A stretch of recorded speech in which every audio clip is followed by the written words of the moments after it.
Welcome back to The Explainer. Today, we're taking on a genuinely terrifying challenge. We're doing a complete clinical psychological autopsy of Johan Liebert from Monster. And look, we aren't just analyzing some generic run-of-the-mill villain here. We're trying to map out a psyche that is defined entirely by what it completely lacks. So buckle up, because we are literally about to look directly into the void. Okay, so here's our roadmap for this deep dive. We'll start with the architecture of absence, then move right into the axiom of zero. After that, we'll break down exactly how he dismantles the human psyche, check out the scenery of doomsday, dig into his ultimate goal of the perfect suicide, and wrap up with his anchors in the void. Let's get right into it. Section 1. The architecture of absence. So, we have to start at the absolute bottom line. The psychological anomaly born from Franz Bonaparte's eugenics experiments. Think back to that crucial negation point while they were hiding in the Three Frogs building. Johan's mother deliberately dressed him identically to his twin sister, Anna. Why? To completely hide the fact that a second child even existed.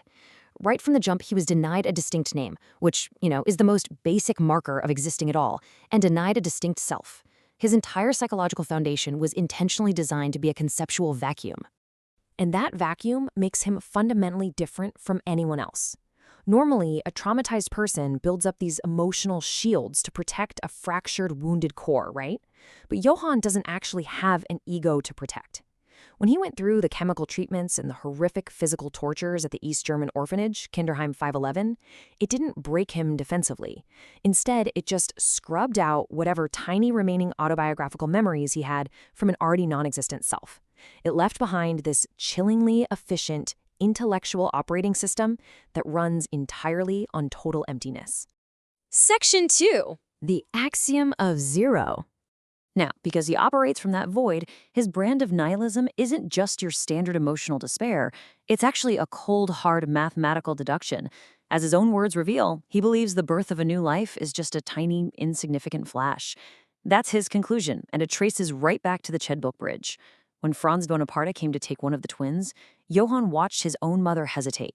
Did she confuse him for his sister, or did she actively choose to hand him over? In that exact moment, Johann calculated that human love is completely conditional. Human life, it holds absolutely zero intrinsic value. To him, death is the only true equalizer. Section 3. Dismantling the human psyche. Because he operates from that state of total emptiness, his methods for dealing with people are completely devoid of any traditional malice or passion. He essentially has this wardrobe of fictions. Since Johann has no stable core identity of his own, he sees identity itself as a highly malleable, totally fictional construct. It's nothing more than a tactical weapon he can just wear and discard whenever he wants, simply to poison systems from the inside out. And he slips into these roles with a kind of hollow perfection. Whether he's playing Eric Springer to infiltrate the foster system, cross-dressing as his sister Anna to bypass the police, or acting as the perfect student to access Schuwald's empire, he mimics human warmth flawlessly.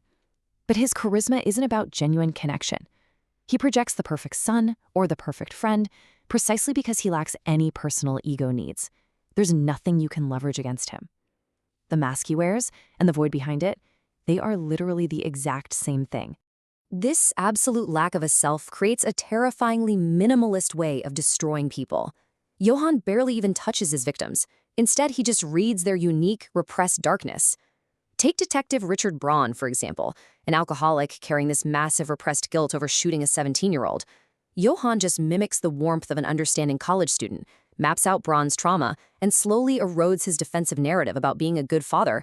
By pouring a little oil on Braun's own hidden truth, Johann makes guilt do all the heavy lifting, leaving suicide as the only logical escape. It demonstrates this absolute fearlessness, but it's not courage. It's just the complete absence of fear, because there's simply no self left to protect. For him, only the narrative matters.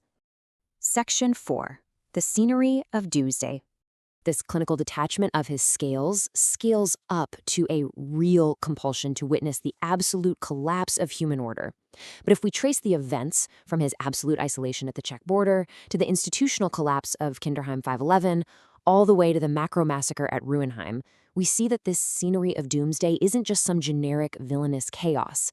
It's a precise recreation of the absolute isolation he experienced as a kid crossing that border. It was a landscape completely stripped of names, structures, and humanity. He purposely orchestrates these massive societal collapses to strip away what he sees as fragile fictions, things like morality, community, and law. He's actively forcing humanity to confront his foundational philosophical premise that order is a total illusion and an ending is the only real truth. Ultimately, his vision for the landscape of the end is one where absolutely nothing exists, just him alone in the void. Section 5. Teleology of perfect suicide. But his ultimate objective violently shifts when he rediscovers the picture book The Nameless Monster. Reading that book forces him to confront a massive, world-shattering error. His entire existence as a monster was built on a stolen trauma. It was actually Anna who went to the Red Rose Mansion and witnessed the poisoning, not him. The moment he realizes his own existence is a fundamental historical error, his goal pivots directly toward the perfect suicide. And the crucial thing to understand here is that his goal isn't just dying. It is the complete retroactive annulment of his history. He meticulously executes a protocol to erase every single witness who ever saw his face, destroy the Liebert lineage, and wipe out the records of Kinderheim 511, fully erasing the fact that he ever existed at all. Removing every last physical and mnemonic trace of his being is mathematically and aesthetically the only logical conclusion to his foundational void. Section 6. Anchors in the void. Yet within this campaign of total erasure, there are two massive anomalies: his twin sister Anna and Dr. Kenzo Tenma. Now, his relationship with Anna is absolutely not brotherly love. She is the sole person carrying the memory of who he might have been before becoming the monster. So she's the single piece of evidence he has to either fully absorb or completely annihilate to finish his narrative. And Dr. Tenma? Tenma serves as the only external mirror in the world actually validating that Johan exists in the first place. Remember, by defying orders to save an orphaned Johan's life, Tenma operated on the fundamental axiom that all lives are created equal. So Johan's obsession requires Tenma, the man who saved him, the ultimate symbol of human goodness, to be the one who pulls the trigger.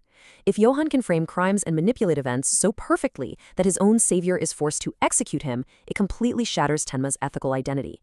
It would essentially mathematically prove Johan's thesis to the world that humanity is actually equal only in death. Which leads us to a truly terrifying final thought. Johan Liebert's entire existence was a meticulously crafted emptiness that completely challenges our understanding of identity itself. He weaponized his own non-existence, treating human lives as fragile fictions easily dismantled by their own hidden guilt. If a purely manufactured void can walk among us, mimicking perfect warmth while feeling absolutely nothing, and if that void successfully erases every last trace of its own history, we really have to ask ourselves, was the monster ever there to begin with? Or is the capacity for that kind of total emptiness just lurking within the fragile structures of our own society? Thank you so much for joining me on this explainer. Keep questioning the reality of the narratives around you, and I'll catch you next time.